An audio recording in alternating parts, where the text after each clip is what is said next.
Join us to get exclusive and rare access to some of the industry's best leaders. Leaders who will share all their secrets to success with you. Leaders who have closed thousands of successful deals between them, generating hundreds of billions of dollars. Leaders giving you the roadmap to fast track your career and reach the highest echelons of the business. So welcome to Series 2 of the Investment Banking Leaders Podcast, and best of luck on your growth journey. I'm Pete Nieberg, your host of the Investment Banking Leaders Podcast and the global head at Outram.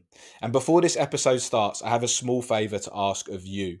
Just over 20% of our listeners subscribe to the show, and our goal in Series 2 is to increase that to 40%. So if you've ever liked any of our episodes, our content, please hit subscribe. It helps this channel more than you can know. And the bigger the channel gets, the more high-profile leaders we can collaborate with to help you further on your journey. So thank you for the support. We also appreciate that you're really busy. And based on Series 1 feedback, we've added timestamps to all of our video content, making it much easier for you to access topics to get your help quickly. So enjoy the episode. So I'm excited to introduce today's guest to you all. I'm here with Armin Heuberger, Managing Director and Head of ECM for Germany and Austria and Equity Linked in EMEA. He's based out of Frankfurt, and Armin has over 25 years of investment banking experience. He's an exceptional originator and an expert in global capital markets, equity-linked capital markets, and corporate equity derivatives. But he's also worked on numerous public M&A transactions and spin-offs as well. So a ton of great knowledge for us all today. Armin started his career in the late 90s with Merrill Lynch in New York at the height of the IPO boom. And he later transferred to London. And throughout the first 6 years of his career, he built out his skills across equity syndicate, corporate finance, equity-linked products, derivatives, and M&A. And this really helped him become a lot more knowledgeable and, of course, versatile. After that, he took a position as an associate at Lehman before teaming up with a former colleague to build out the equity-linked capital markets practice at Morgan Stanley here in London. And over those 2.5 years at MS, Armin and the team had enormous success in this space, won awards and gained a ton of good attention. And it was that attention that led to Armin moving to UBS in late 2009 as an MD. And across those 15 years at UBS, he's grown to the head of ECM for Germany and Austria and equity-linked products in EMEA. As well as that, when he moved to Frankfurt back in 2014, he added a coverage role to his existing products roles as well. So having got to know Armin, he's a big believer in creating your own career by taking chances to build your skills and become more versatile in the industry, and also grasping those opportunities that are available. So he's really enthusiastic about shining a light on investment banking and supporting you all to grow and develop. So as always, a perfect guest for us on the show. So Armin, welcome to the Investment Banking Leaders Podcast, and thanks for joining us today. Thanks, Pete. Pleasure to be here with you. Excellent. Looking forward to a good discussion. Yeah, me too. This is going to be a fun one. So why don't you just start with introducing a bit about what you do for your clients to our listeners? Yeah, sure. In a summary, it's really advice on all private and public capital raisings, which includes, say, private placements, equity, structured debt, or private debt on the private side. And on the public side, it is things like IPOs, capital raises, accelerated placements, as well as you mentioned before, public M&A transaction. Excellent. I think that's in a nutshell sort of covers what I do for our clients. Super. And I'm always interested when I speak to leaders, successful leaders with such longevity in the industry, to learn, how did you end up in investment banking? Well, for me, that's a bit of an odd one. I think that in Germany, you get sort of a general education and you don't really know what you want to do. In Germany, there's what's called an apprenticeship system. So I said I didn't know anything better, so I went to a bank and did a bank apprenticeship. That was in the early 90s at Deutsche Bank, actually, when they weren't really an investment bank yet. They were a commercial bank only at the time. And these apprenticeships are typically a way where you rotate through all different departments. And so you go from the post office to the credit department to being at the counter to sell insurance products and whatnot.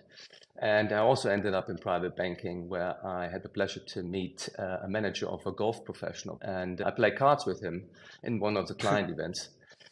And he said, "So what do you want to do after your apprenticeship?" I said, "Look, I really have no idea. So I still didn't have any ideas what I wanted to do, but I sort of liked what I was doing there in private banking. And he said, well, maybe you want to try this investment banking. And I haven't really heard about it, to be quite frank with you, at that time. And I said, okay, that sounds interesting. Where do you recommend to do that? And he said, I think really you should train in New York to do that. And then I figured, okay, fine. I marked that and see what comes up. I then had decided to study actually in US and in finance, met some guy who worked on Wall Street. And there I then did some internships in New York at Salomon. Morgan Stanley just had bought Dean Witter. So I worked at Morgan Stanley Dean Witter as an intern. And so I got more exposure there. And well, then I applied and then I got accepted by Merrill Lynch and the rest is history, as they say. So that's how I ended up in investment banking in the first place. Nice journey. I've heard a few journeys from successful leaders, not one that includes the agent of a pro golfer. So it's certainly a new one, but great story.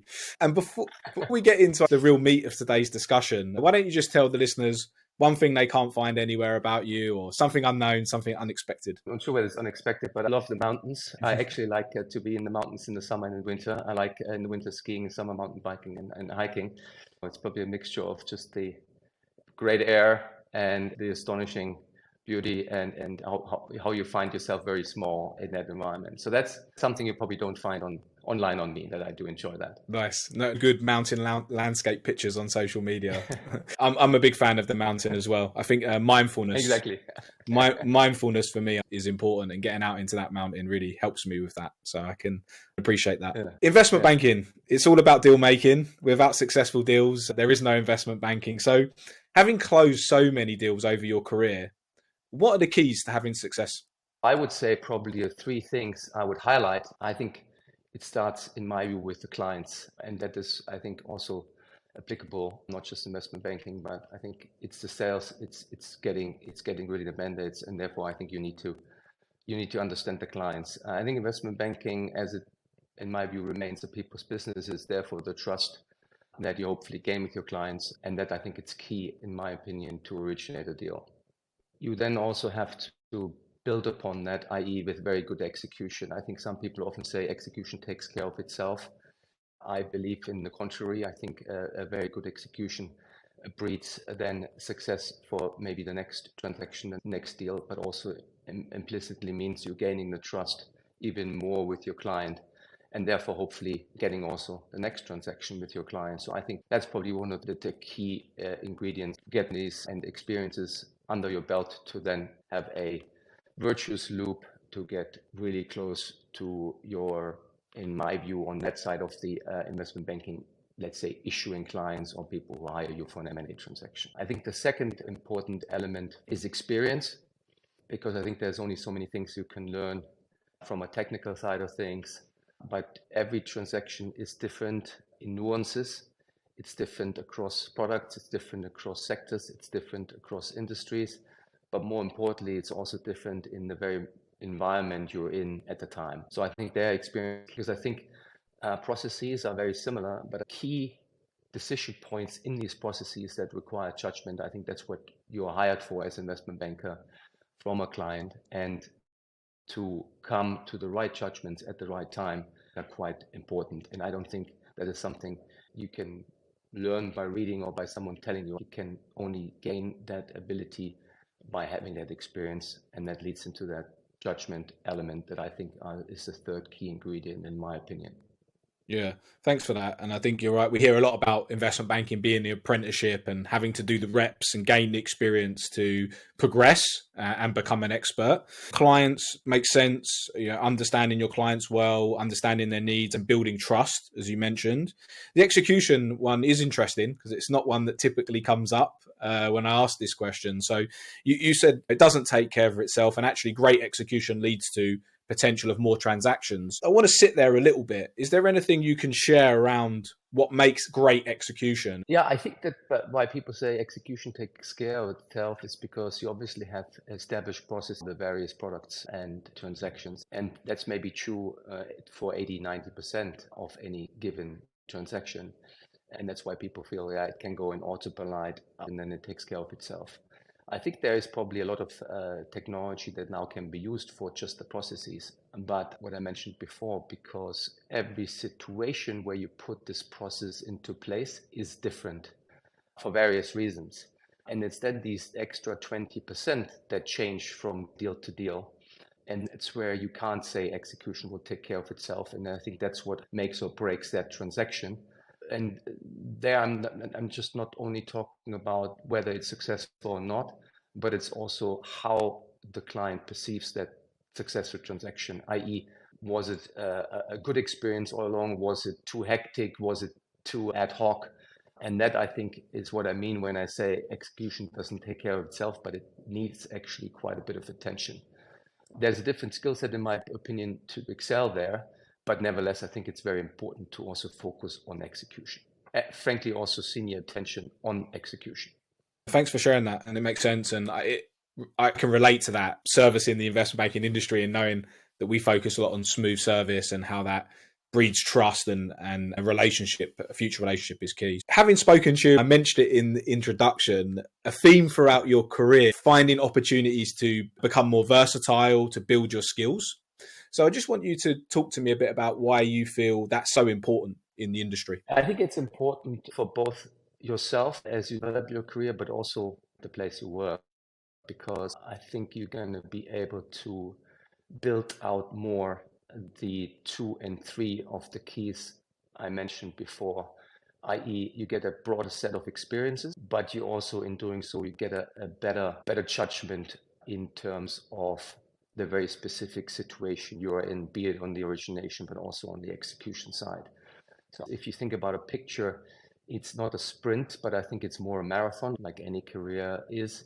It's probably a metaphor that's been used to death, but I really believe in it. And the way I see it, the versatility is that you gain exposure and hence experience in all facets of investment banking, because it's pretty clear that depending on the M&A transaction, depending on the capital raise, depending on the debt raise, depending on perhaps the client, whether it's a corporate, whether it's a private equity firm, these products actually often are combined, and you can't be good in the one if you have no clue about the other element of a transaction, because sometimes it's maybe 80% M&A and 20% something else. Sometimes it's 50-50. And of course, you have specialists for the various fields, but if you don't have an understanding of what your partner does in that other department, I think it's a bit more difficult to really excel over the long run. That makes complete sense. And it's interesting because I'm thinking back to an interview I had with Scott Wheeler, the chairman at DC Advisory, and he talked a lot about judgment bank, building a judgment bank. And that's really in line with what you're describing. And I'm sure that connects with a lot of our listeners today. But could you share a bit about how you go about getting more exposure to these, or your recommendations for getting exposure to new products and new investment banking areas? For the people who are at the beginning of the careers, the reason why I think this versatility helps not just obviously them to be a more productive and effective banker for the company they work for, I think it's also from their own perspective, own skill set, and making themselves more valuable, I think important. And the way to approach it, one is an indirect one. So if you take a person in capital markets, he will probably work not just on a deal that is only a capital market deal. If it's, for example, in connection with an M&A transaction, he will be embedded in a larger team, in a larger setup where there are a number of products that are involved. So indirectly, I think you could spend more time with the counterpart in that different department and learn indirectly. I think that already helps you whether what is done there interests you, excites you, because in the end, I think you need to love what you do, because otherwise you won't run the marathon. You maybe do a couple of sprints and then you think that, okay, that was nice, but I want to try something else. So that's the indirect way. I think then the more direct way is that you, as many banks now have, which wasn't sort of the case back when I started, I had to ask more for it than to have it a bit handed on the plate.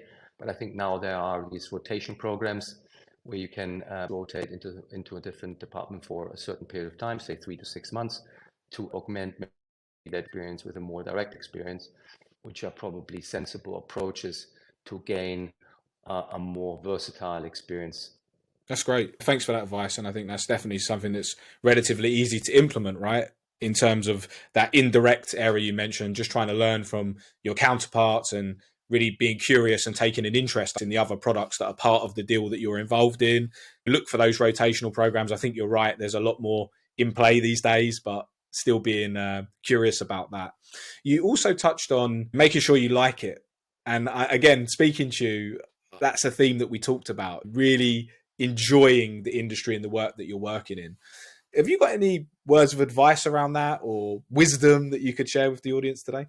I think that could fill one podcast in itself, because I think it touches a little bit around the whole work-life balance element. The way I see it, if you love what you do, then work and life is a bit intertwined, and you don't even have that debate with yourself, because I always think about when I went on the soccer pitch or something else and I did it, you notice when you're in this flow, then time just flies by.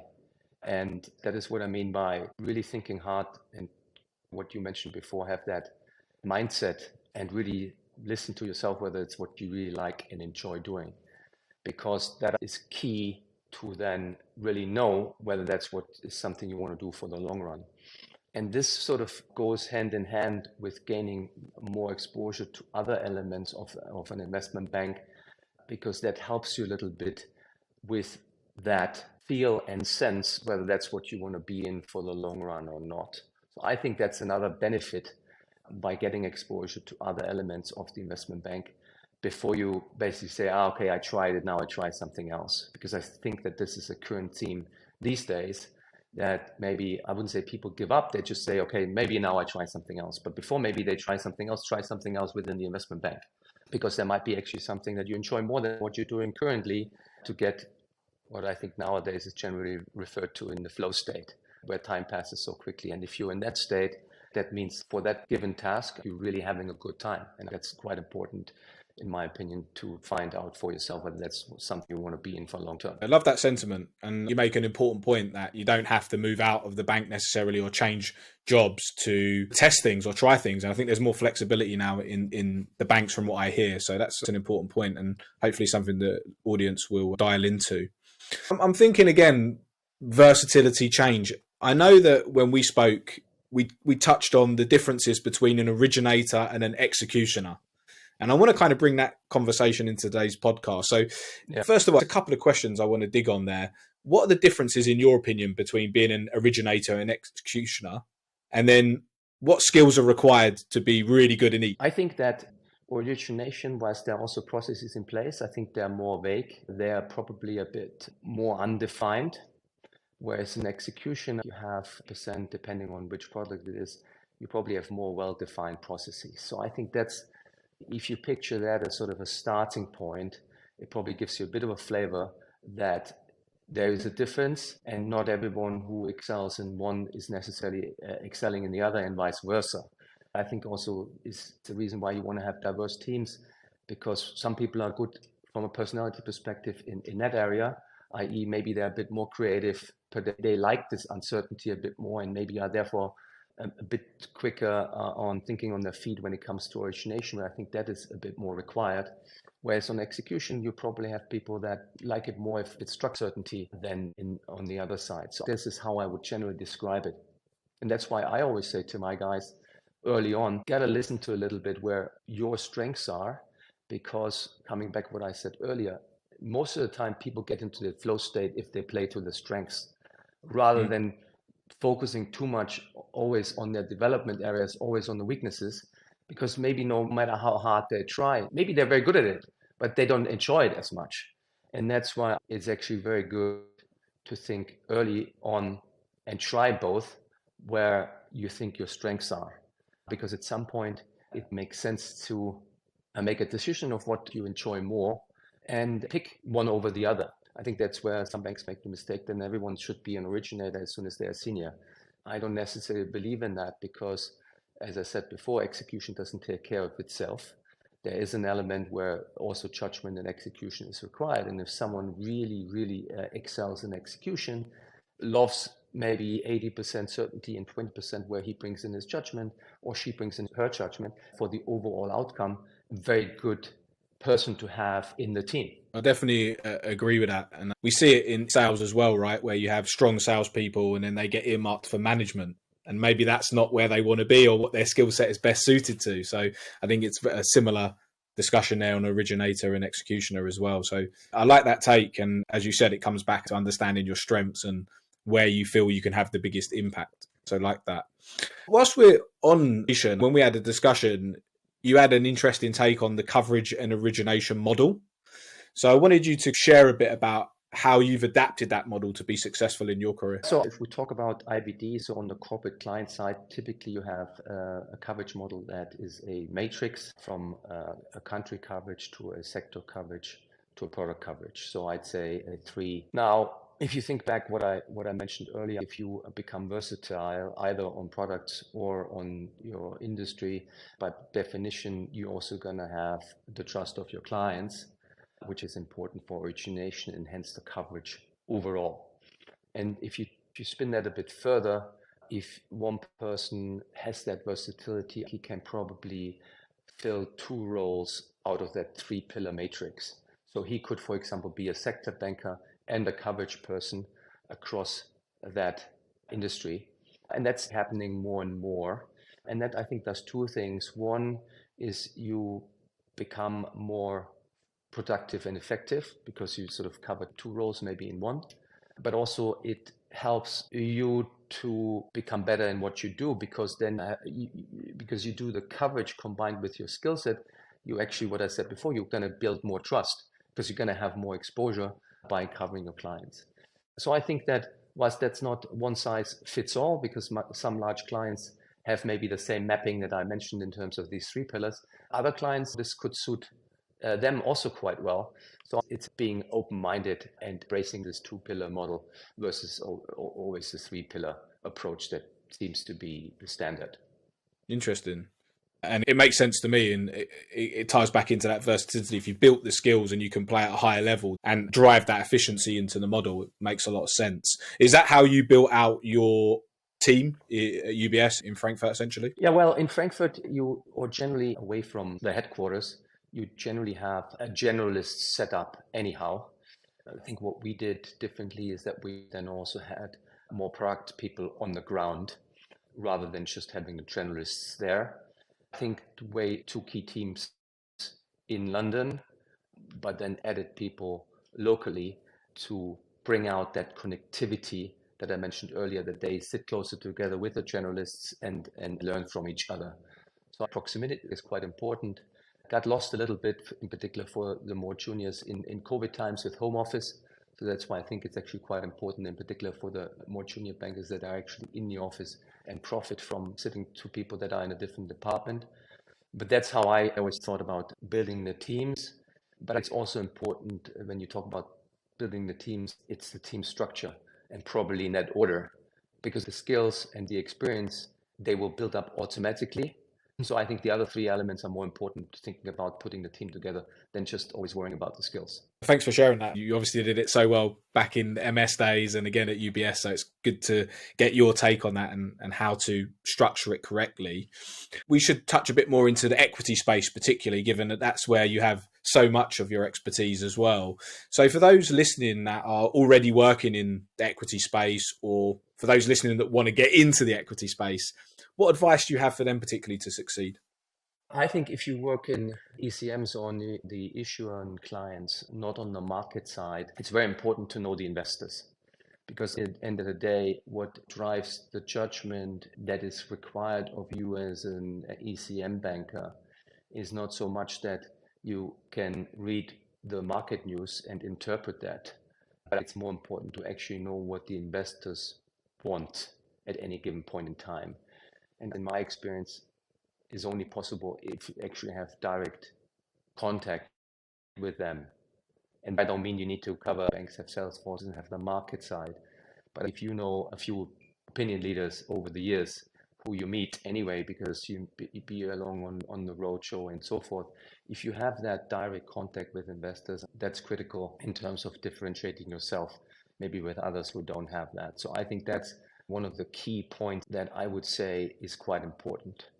And that is also applicable to high yield, that's applicable to equity linked. I think that's applicable to all products where you are advising the issuer who in the end sell that to investors that you also know what the other side who is buying it is thinking. It's pretty obvious, but I don't think many people actually do it from very early on in their career. Interesting. Thanks for sharing that. And getting to know the investors, you said roadshows, there's opportunities there. Are there other tips or advice that you can give the audience on how to build a better network of investors and getting to know really what they're thinking?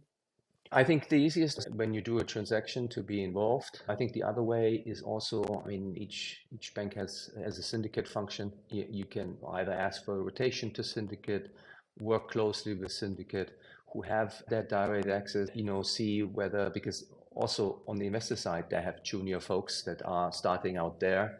So get to know your peer group essentially on the investor side and basically grow with them. They might over time do something else, move around at their respective shops, and building that connectivity early on are relationships you will have for a long time. Maybe try to do that also with adjacent products, because I think an ECM deal in itself, unless it's maybe an IPO, but even there you have maybe some deleveraging at the time of the IPO. So having the knowledge of other elements that are adjacent to the equity product, I think is very helpful to understand the equity product, because the equity investors will ask questions, okay, what's the leverage? What's that? Now, if you then only know these things by its name, but don't have a feel for what it actually means for the very sector, for that, it is just a number.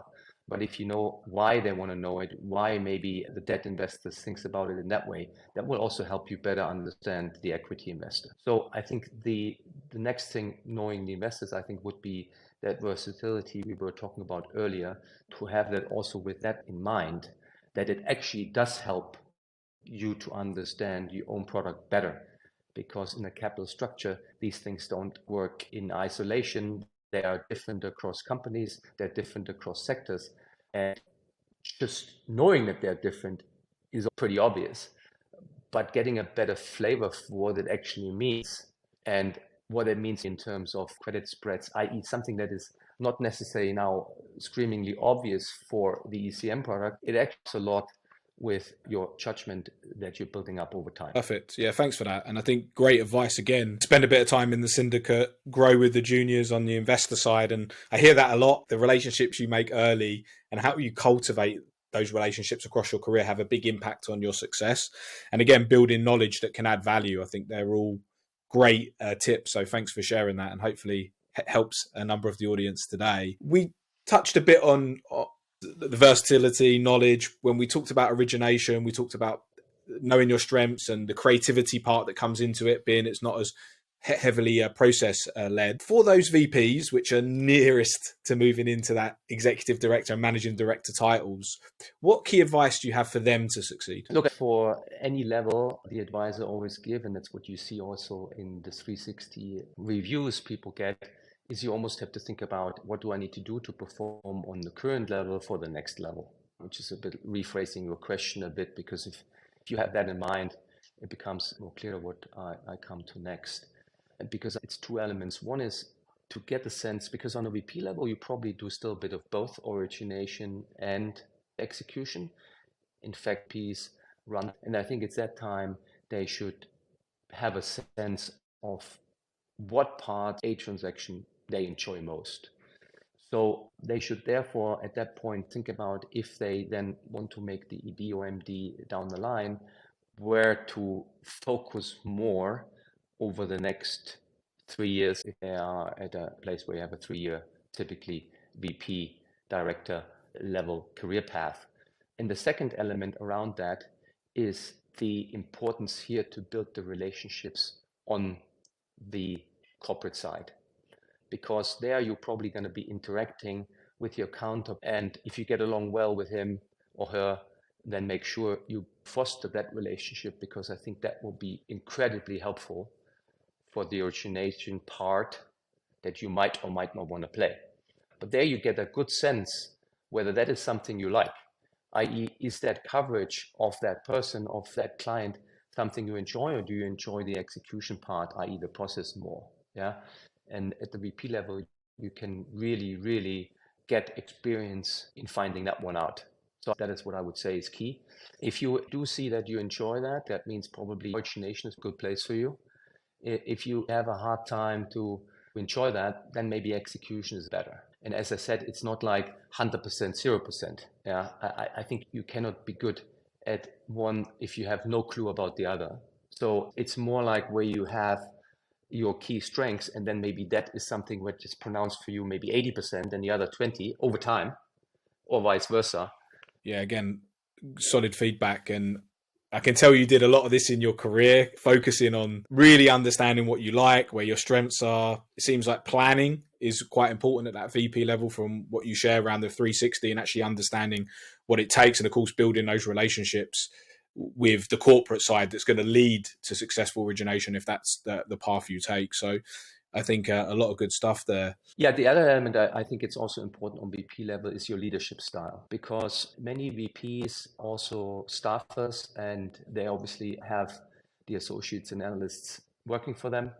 So it's also a good time to hone your leadership skills at that point in time, i.e. whether you are very hands-on and micromanaging, because some of the juniors don't like it, but maybe they do like it. I'm not saying that's necessarily micromanaging is necessarily a bad thing, because then you give great guidance to your junior staff and they appreciate it. But over time, you won't have the time to do it in the same way. So early on, maybe defining and deciding on your leadership style can also be helpful at the VP level. So that's the second element. The one is more around what you want to do, and the other one is how you're going to be doing it. Yeah, so I think those are the two things that I would highlight are important to maybe take a step back and think about at the VP level.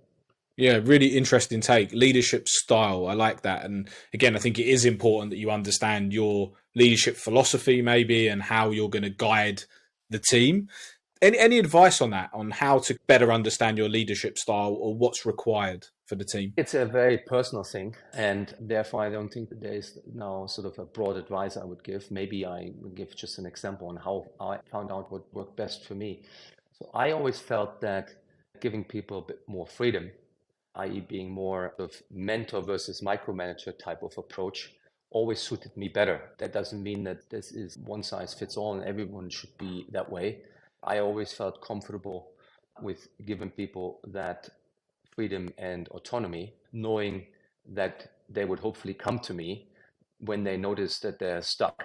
Because I think you have also risks in doing that, because if you give too much freedom, then things might go wrong. Be a bit careful, because he owns the execution, he owns the process. So if something goes wrong, yeah, he needs to take ownership. So I think this is very much comes down to the trust internally and the people that work with you rather than for you. They work with you. That's how I was always my approach. They work with you. And that has some risk in itself, because then you might be called to be too much hands off. So I think it's finding that balance in the leadership style that is important. And the other element that I found is if it's what comes natural to you, then by default, people will then call that person, well, he's authentic. I don't think you can be authentic by switch of a button. I think you become authentic by doing what suits you best, and that makes you authentic, because it's a bit difficult to do it the other way around. At least that's been my experience. So see whether you're tending more to be the micro or more the mentor type approach. The right answer is probably sometimes in the middle, and knowing the time where you need to be a bit more hands-on and the times where you can be a bit more hands-off. So I think that's the challenge. That's the challenge you're facing by determining your leadership style. But the answer is probably somewhere in the middle of the two. Yeah, I like that take, and a lot resonates with me again. I mean, it is a balance, isn't it, between that empowerment and the coaching, I would say, that's that mentorship approach. And again, you can't appear authentic, you need to be authentic, right, as you say. So I guess a lot of it is learning as a leader, I think, as well. I'm a big believer that there's a lot of other resources that help us grow as a leader, and I hope these podcasts adds to that amount of resources. So is there things that you've done specifically that helped you grow and develop as a leader outside of just being in the role? So I don't know if you had books or podcasts or mentors. Yeah, absolutely. So I started then very early on, because I always had an interest in a lot of other things. Look, it's something that is totally unrelated. I like things like the waking up, reading books around maybe different, like Nassim Taleb on black swans and anti-fragility. I think it's things like the Huberman Lab, which is a good podcast on sort of how the human body and mind works. So I think that helps you to realize that why there are differences on how people think, and that in turn at least helped me to then develop a leadership style that I have developed. Whether that's a good one or not, it's one that I have, and I think I would agree with you. That's probably not coming from one book and from one podcast, but it's this approach to be open-minded to a lot of things. Another podcast I listen to regularly is Philosophies This by Ben West. That's also a good one, just to see how people thought differently through different times. I think that can also perhaps help. Yeah, I'm a big believer that successful leaders are readers, or at least tapped into different resources to help sharpen their saw and grow. So we'll take those titles and the podcast and the books, and we'll put them in the show notes for those listening, for those who have an interest in checking those out. And whilst we're in the leadership area, a big part of that for me is recognition and recognizing success within your own teams. And investment banking doesn't always get the best reputation for this. So I wanted to sit there for a little bit and about how do you recognize success in your team, first of all? Well, I measure it a little bit in terms of the spirit, in terms of the enthusiasm, in terms of how much communication is ongoing. Because I think that are sort of the key soft factors that if you see them or you don't see them, then you know you have a bit of a problem. Because if you have all of those three, I think then the financial successes will come. If you have them and they don't come, well, then you need to see whether there's some other things missing in terms of skills and so forth. But you have those three soft elements, or at least there is a good team dynamic. People come, people go. But if you have that type of spirit, this enthusiasm, then I just think people are more likely to be happy in what they're currently doing than not. And I don't know what the statistics is, but I think you have 20-30% that are constantly checked out. Yeah, and then that obviously changes with the markets a little bit. But I think if you have that statistics underlying in your mind, then I think it's clear that those three things become actually quite important, and sometimes more important than just the next deal. Yeah, definitely. Well, where talent attraction and retention are key challenges, right, for the industry. So the more you can do around that cultural piece and recognition piece, I think will go a long way to helping with those challenges. Again, having built the teams that you have built over your career, are there certain things that you've done to build better spirit, better enthusiasm, tighter communication? Yeah, that's why setting up it, I think it's important. So I look for the chemistry, for the diversity, and then only as a third point, maybe the skills.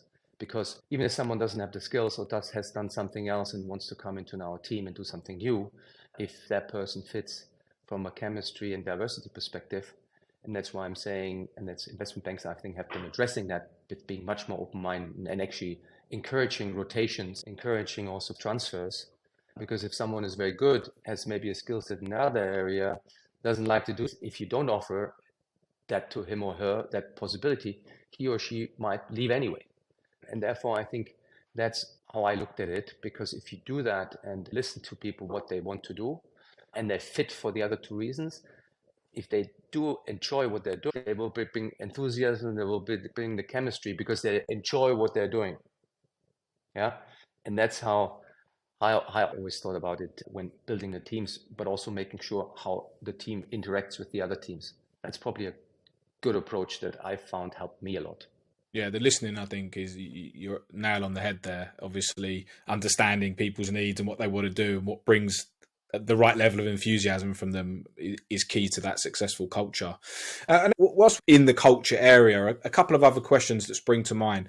This is a global podcast and we've had a diversity of leaders, but you are the first that's based in Germany. I know you've had diversity across your career, both working in the States and London and now in Germany. How do you think that European investment banking culture has changed since Brexit? Yeah, it's a good question. Well, whilst I'm German, I always get the response, I'm the most untypical German I ever met. I'm not sure whether that I'm the best person for that. But joking aside, I mean, I left Germany pretty early on when I was 21, and I didn't return really until I was mid to late 30s. Well, I'd say that I think Brexit probably didn't have as much as an impact as COVID did, frankly. I think what Brexit did to some extent, but much less than what people expected, European investment banking, when it really started, was sort of in the 80s and 90s. And this was a very decentralized setup at the time. American banks probably focused on very much the hotspots. And then over time, as European banks transformed or built up investment banking divisions, I think you saw quite a bit of change. And then with Brexit, some people expected this to be fully reversed, but it hasn't really happened. In particular, it hasn't really happened on the corporate side. It happened a bit more on the market side for regulatory reasons. I think on the investment banking side, you have seen some of that migration to more continental European cities, but it wasn't as big, in particular on the IBD side, as some people have expected. I think COVID had a bit of a bigger impact. I mean, I can only tell from my personal side, whilst before COVID, I would still go post-Brexit once every week or 2 days every other week to London. With COVID, it wasn't possible to do that. And I think after that, I don't think it came back in the same way as it once was. That's an interesting take. We travel a lot at Outram each year to the European cities where we have strong clientele, and we've seen those offices change slightly, as you mentioned, with people moving out of London to there. But I agree, I think it's probably balancing a little bit and not as widespread as first thought, right? So interesting. And I ask a lot of leaders that I meet this question, which is really, we understand investment banking is a really demanding industry. So how do you manage the culture effectively as a leader whilst considering the demands of the clients and the business? In terms of work-life balance, or in what sense? Yeah, obviously it's a demanding business and hours are long. And I think there's been a shift in terms of the thinking around the more junior members of the industry where they want more flexibility, or the hours aren't expected to be as long as they used to. But obviously the clients have demands, right? And that's part of working in the business. So how do you balance that as a leader? To the junior people on that point, I think there are now better processes in place for weekend work, better processes in place for these rotations. I said better also, I think, internal resources, and actually also the junior people set a support network, but just activities they do, newsletters they send out. So I think there has been quite a bit of address those concerns that junior bankers had. I think the demands on the client side, they haven't really changed on the other side. But I think the way to address that is, instead of promising something the next day, I don't think the clients are upset if you say, if they ask you, okay, by what time can you do it? And you then say, instead of that you have that tomorrow morning, you say, look, we are pretty stretched right now. We want to make sure you get the best service. You get a better product if you have it early next week, for example. I mean, that's one way to deal with it. So there's all well and good that you do have these internal things, but it's also the external communication where you need to set the expectations. And you need to have, as a leader there, a bit of, I'd say, gut feel of whether you need to have that on that client's desk tomorrow, or whether that's really something that can wait till next week. Because if everyone always promises next day, next day, next day, that's where the problems then arise. If you balance this out a bit more, then you also can manage that workload better. So that's just good discipline to say, okay, either you then ask the question, okay, by when would you like to have it? And then maybe you even learn something new by asking that question, because he might be says, well, we have a meeting only next Thursday. So if I have it by Tuesday and we have a call on Wednesday, that will work fine for me.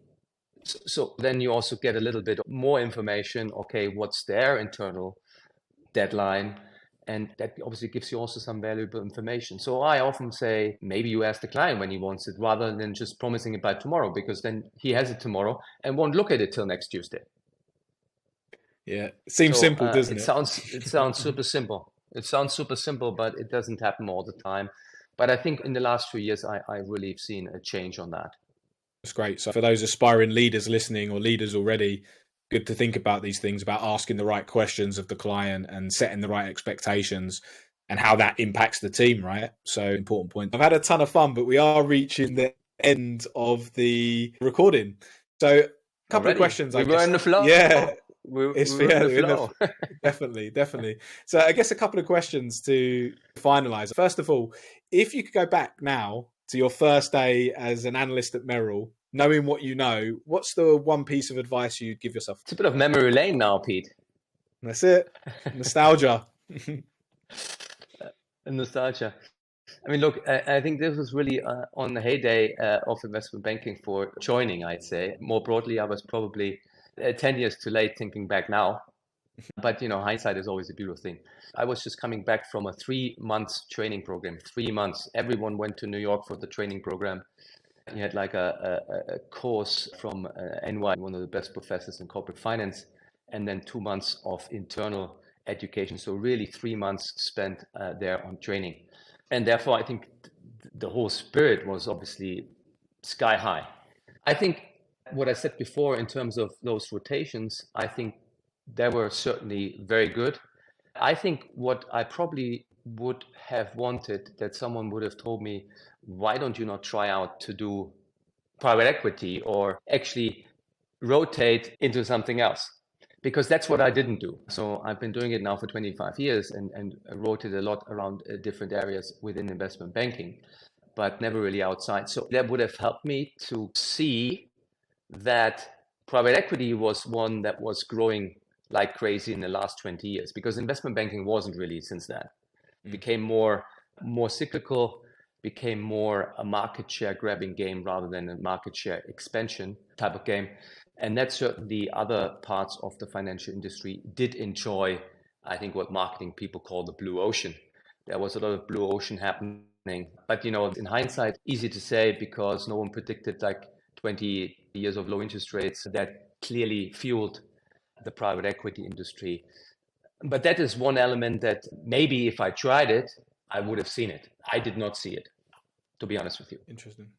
As you said at the start, hindsight's a wonderful thing, but Exactly. what's come through loud and clear. It's not that I regret it.